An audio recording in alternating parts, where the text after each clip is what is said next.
Welcome. My name is Gina Ragland, and I am the Associate State Director of AARP Nebraska.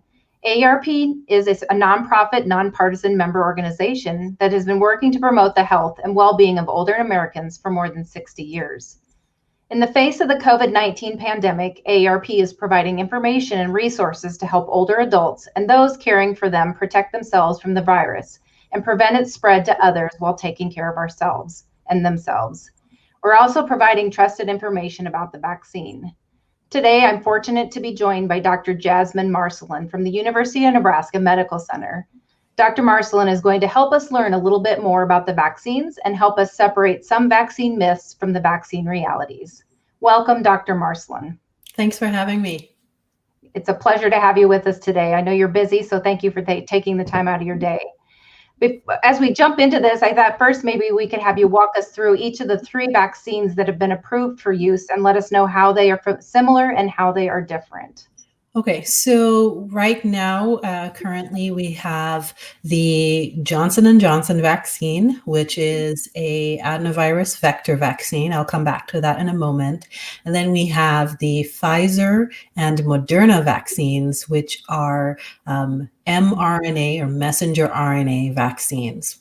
And so I listed those last two together because they are in the same class of vaccine type, which is the messenger RNA vaccines. And they were also the first two that were approved, authorized for emergency use during this pandemic earlier in 2020. So to explain a little bit about how these vaccines work, the analogy that I like to look at for these mRNA vaccines is thinking about using a recipe to bake a cake. So what the mRNA vaccines do is they provide a blueprint or a recipe for our bodies to be able to recognize one specific part of the coronavirus called the spike protein. And you may have heard about the scientists talking about the spike protein, and that's something that's a really important protein on the coronavirus. But the reason why it's important is because it is situated on the outside of the virus. And this is one of the most important pieces that allows the virus to find its way to merge into one of our human cells and get into our bodies and to be able to replicate or make more copies of itself. So if the virus, if the virus is not able to use that spike protein properly, then it's not going to be able to get into our cells and make more copies of itself. And so that's why that has been the focus of these vaccines, is finding a way to stop that spike protein from doing what it was meant to do. So back to the recipe analogy. So if your grandmother, for example, handed down a recipe for cornbread, and this was, the famous grandma's cornbread recipe, and you needed to know not only how to make it, but how to be able to recognize it from other cornbread recipes. So in order for you to do that, because it's a secret recipe, grandma would be willing to give you that recipe, but you have to memorize it so that you can destroy the written evidence of it after she's given it to you. So that's sort of how these mRNA vaccines work. They have a blueprint or a recipe of just the information that's needed for the spike protein, so that the body can know what are the ingredients needed to create that spike protein inside a human body. And then once that recipe is delivered into our bodies using the vaccine, our body is then able to read it, recognize it, and say, okay, these are the ingredients to make the spike protein. Let us make a copy of the spike protein. Let's see what it looks like so that we can recognize it. And once the body does that, our immune system is then able to flood into that area, recognize what that looks like, and then imprint that memory into the immune system. So now going back to the cornbread recipe, we've memorized grandma's recipe. The next step is to get rid of the evidence, right? So grandma says, nobody else can see this recipe, so you got to put it in the shredder. And that's exactly what happens to that blueprint mRNA once it gets into our bodies. As soon as our body has had the opportunity to read it, recognize it, and memorize it, our body destroys that mRNA blueprint. And so it does not interfere with our DNAs. It does not go into other parts of the body. It simply comes in, allows our immune system to read it, recognize it, and memorize it, and then is destroyed. So what happens after that, then, if you are fully vaccinated with these vaccines and then you are walking down the street and somebody coughs near you or sneezes on you, they're not wearing a mask and they're not keeping their distance. And so now in that cough droplets is the virus. And so now you are exposed to the virus.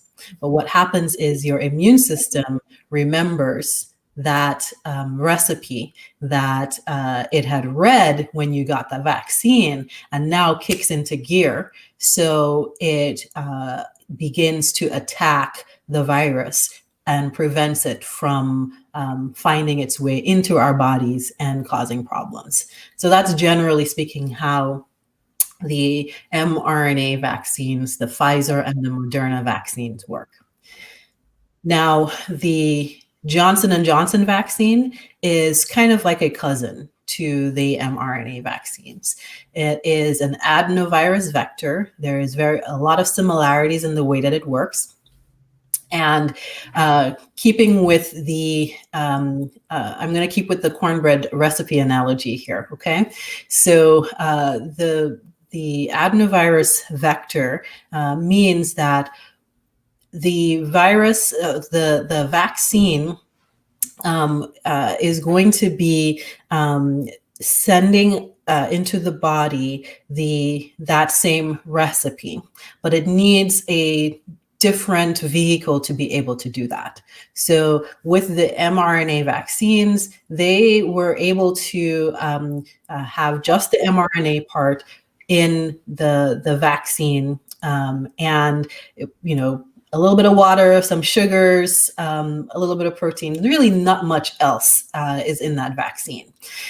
But the Johnson & Johnson vaccine needs a little bit more help to be able to get in. So if your mRNA vaccine is like your grandmother giving you the piece of paper in your hands with the recipe, the Johnson & Johnson vaccine is like grandma giving you the recipe in an envelope.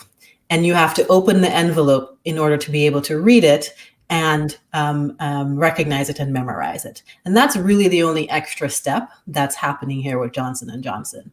So adenovirus is a different type of virus that it causes the common cold. It's something that our bodies have seen multiple times over years. And this type of virus is deactivated so that it cannot actually cause us to get sick, even can't cause us to get the common cold. It's purely a vessel. It's a vehicle. It's the envelope.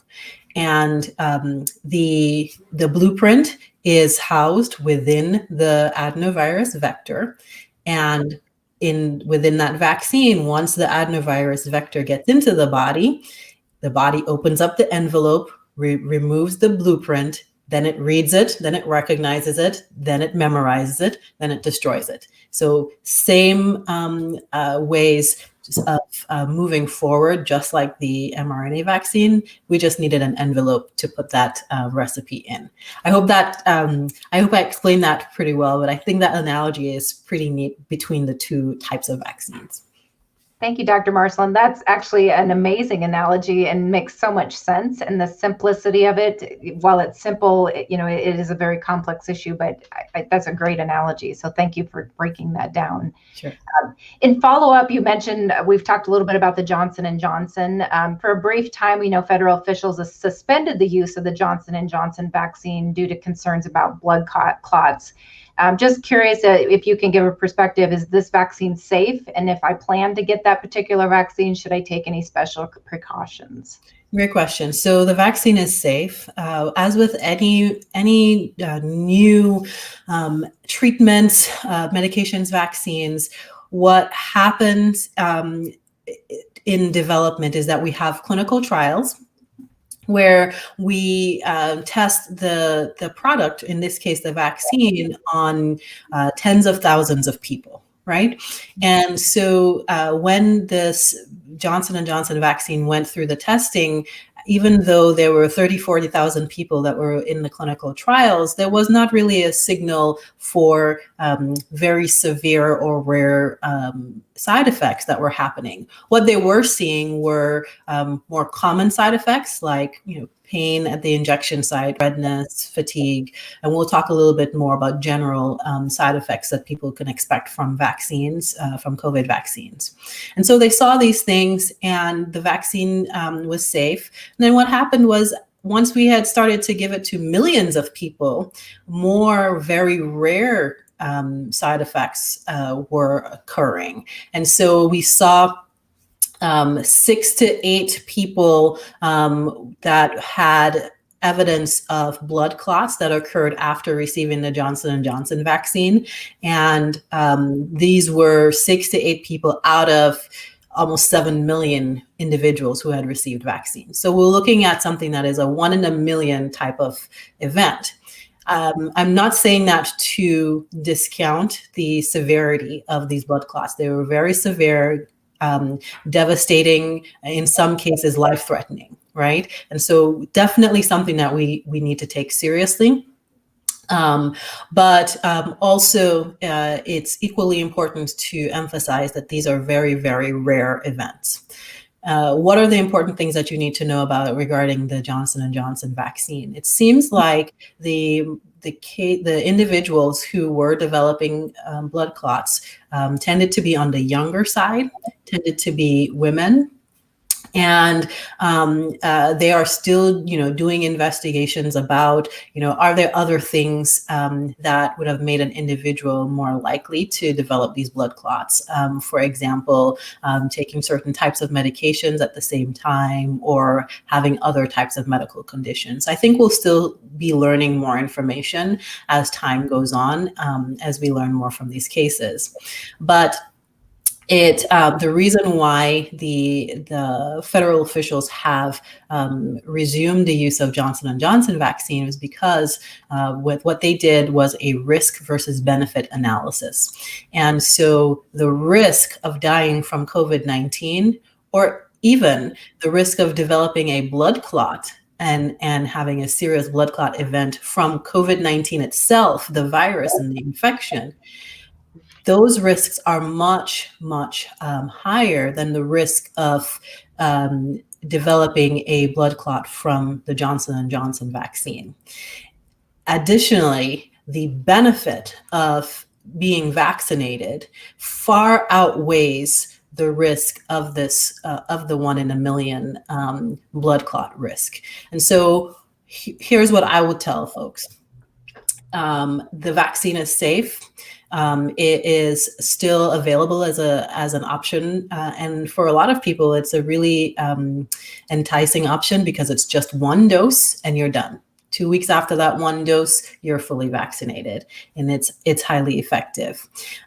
If you have had a previous history of blood clots, or if you are taking medications or have a medical condition that increases your risk for blood clots, then that's something to talk with your doctor about in terms of vaccine choice. Because remember, you still have 2 other vaccines that are available, the Moderna and the Pfizer vaccine, that you are able to take if you and your doctor decide that while the Johnson & Johnson vaccine is safe, you personally as an individual may have some risk factors that we may want to steer you away from there.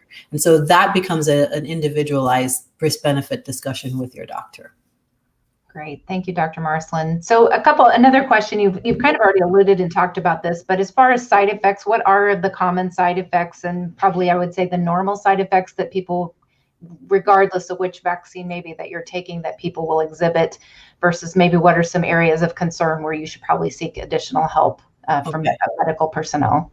Okay, great question. So first things first, it can be really difficult to distinguish between side effects being something that is a bad thing that is happening and as a result of a treatment or a vaccine versus expected immune effects, which is the body responding to the vaccine, right? So let's talk about expected immune effects. Because the whole goal of this vaccine is to help our immune systems to be active against COVID-19, to be able to recognize it and react to it and remember it. It means that when we give the vaccine, our immune systems are going to be working. Okay, so when your immune system works, a couple things can happen. You can develop a fever. You can develop some chills and body aches. And you can develop a headache and just kind of not feel well, sort of like when you have a cold. And the reason why you feel that way when you have a cold is because your immune system is trying to fight off that cold virus. And so it is active. And so this is what we're seeing after you get a vaccine. There are other types of side effects, things that could potentially happen. They are less common. And so there are some individuals who may have previously had allergic reactions to vaccines. Those are not common. But if you've had that in the past and get a COVID-19 vaccine, you would want to be monitored. We would want to monitor you more closely after you receive the vaccine. There are individuals, again, less common, who may develop kind of like a lightheadedness feeling. It's called a vasovagal response. Basically, it's feeling like you might become a little dizzy or might want to faint. A lot of times it's folks who may also have trouble with feeling like that when they get their blood drawn or when they get other vaccines. And it's sometimes common in younger individuals. I personally am not a fan of needles and getting my blood drawn, and so I do get lightheaded when I get needle pokes, and that's just because our bodies try to react to the poke of the needle, and that reaction means that our blood vessels tighten up a little bit. And when our blood vessels tighten up and it's the blood vessels going to our head, then we get lightheaded. So that's something that could potentially happen. And then, of course, very commonly, we could get redness, pain, tenderness, swelling at the injection site. And usually that will start up, within the first couple hours after you get an injection. The other immune effects that we talked about earlier, like the fevers, chills, body aches, etc., that could happen anywhere in that first, 12 hours to 72 hours afterwards. Generally speaking, most people are feeling quite back to their normal selves within about 24 to 48 hours after the vaccine. And there are many people who don't get any of these effects. So I have people who ask me questions about being concerned about the side effects the immune effects when they get them. Like, oh my goodness, should I be worried about this? I feel so terrible. But I also have the other extreme where folks don't get anything at all and they're worried that the vaccine is not working. Did they get a dud? And so I want to assure you that there is a spectrum, and where you fall in that spectrum may be anywhere from a very, very loud and obnoxious immune system like I have. I was not feeling the greatest for about 72 hours or so after my vaccine. Or you can have a very quiet immune system like my husband, who had no effects whatsoever and was back to work. Folks who are on the older side of the age spectrum tend to have fewer of the immune effects. It doesn't mean that the immune system isn't working. It's just, more relaxed, and not as loud and obnoxious as people like mine. Great. And that just goes to show each person is different and we all react in different ways to different things. So thank you for that clarification. Let's just move into some of the more common questions now that we see from people or hear from people that are maybe concerned about the vaccine. One in particular, Dr. Marcelin, for those with medical conditions or maybe those that are immunosuppressed, what do you recommend for those in getting the vaccine? You should absolutely get the vaccine if you are immunosuppressed, or especially certain medical conditions like folks who have diabetes, people with heart disease and kidney failure, etc. These conditions we were seeing, especially earlier in the pandemic, people who had some of these conditions were just not doing as well with COVID-19 as people who did not have these medical conditions. And so if you do have a medical condition or immunosuppressed, I definitely recommend that you get vaccinated, because your risk of severe disease and possibly hospitalization, possibly death, is much higher than the general population. So you need that vaccine more than ever. Great. So one common question too is, if you've had COVID, you don't need to get the vaccine. What are your thoughts on that? That is also a really good question. So having COVID-19 can definitely give you some of that immune response and immune memory. It is not a predictable response. What that means is everyone's bodies are going to react to having COVID-19 in a different way. And so you may produce antibodies or you may not. And if you produce antibodies, you may be protected or they may not be protective antibodies. There's no way to know if after you've gotten COVID-19, there's no way to know if you are truly protected from getting it again. The vaccine provides predictable and reliable protection from COVID-19. So that is why we are recommending that people who have had COVID should still get vaccinated. One of the things that we're going to be learning more about in the next several months, I'm hoping, as we get more data from folks who have previously had COVID to who are receiving vaccines, is the big question of if you've had COVID before, do you need both doses of the vaccine, or could one dose of a vaccine potentially serve as that booster? There's no way for us to know that right now. And so I think, scientists are going to be looking at this question and trying to answer this question with data that we are gathering at this moment. Great. So you've kind of talked a little bit about this, but there is concern too, I think, out there that the vaccines aren't safe because they were developed too quickly and not properly tested. Can you allude or give a little bit of light on how that process has taken place and whether or not you do feel that those are, we've talked about the safety and the effectiveness of them, but because it was so quick in the rollout of that program, what are your thoughts on that, Dr. Marcelin? Yeah, so the vaccines were rolled out quickly. But not cutting corners and not doing things outside of the normal realm of regulation. Now I'll explain why that is. COVID-19 obviously is a disease that we have not seen before, but we have seen other types of viral infections that were potential threats in the past. So you may remember MERS, you may remember SARS. We also have Ebola outbreaks, we've got Zika. And so these are all different viruses that have been of great interest over the last several decades. And so scientists have actually been working on the technology and the platforms that our current COVID-19 vaccines are built on. They've been working on that technology for at least a decade. And there just hasn't been, we haven't had that opportunity to test it out on such a large scale just yet.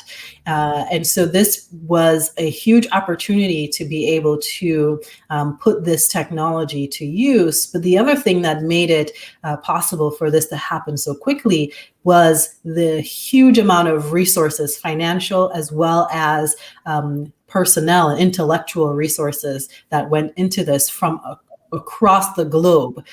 We really demonstrated the importance of a global community with this COVID-19 vaccine response, because all of these countries were pouring money into developing vaccines, and also scientists were working together to develop vaccines across the world with multi-site clinical trials so that we can get the information that we need. And that makes the whole process go by a lot faster than if we're thinking about just one vaccine company that is doing one clinical trial, and that has to take many, many years to be able to get the patients that they need and all of the resources that they need. It was kind of the perfect storm of having all of those individuals working on the same thing, having the money to work on the same thing, having the basis of the platform technology that was being developed, and unfortunately having this pandemic be so terrible and having so many people at risk that it was the right time and the need to be able to try to do this at this stage. And so there was definitely nothing that was skipped or missed or rushed with this vaccine process. Great. Thank you, Dr. Marcelin. So as we're kind of coming to the end here and wrapping things up, one more question, and this is kind of a broad question, but we know there's been over 1 million doses given in Nebraska of the vaccines in whatever shape of the three that we have. What do you feel we've learned as a state? What do we have yet to learn? Or what are your thoughts moving forward as we continue to deal with the pandemic and the use of the vaccines? I think one of the biggest things that that I can say that I hope that we've learned with vaccine rollout in Nebraska is that we need to be really flexible and nimble with that rollout process.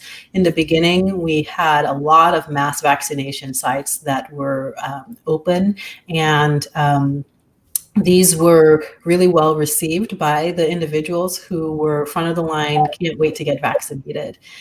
Over the last several weeks or so, as we've seen here in Nebraska, but also in the rest of the country, where that enthusiasm has kind of started to wane a little bit.